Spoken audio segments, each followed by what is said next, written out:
บายดี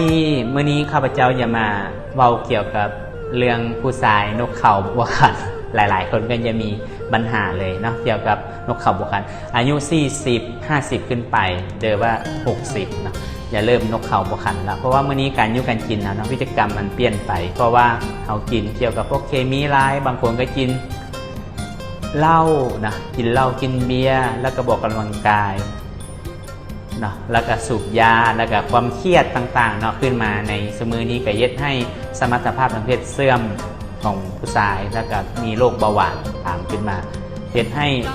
นกเขาบวขันบางคนมีเงิน100 ล้านพันล้านกับบ่มีความหมายพอนกเขาบวแข็งแห้งเมื่อนี้เขามีผลิตภัณฑ์มาตอบโจทย์ให้เนาะคือ Happy Man Happy Man นี้สามารถตอบโจทย์ในท่านซ้ายวันนี้หลายๆท่านบอกว่ากินหลายยี่ห้อแล้วแต่บ่สามารถที่จะตอบโจทย์ได้คือ1มา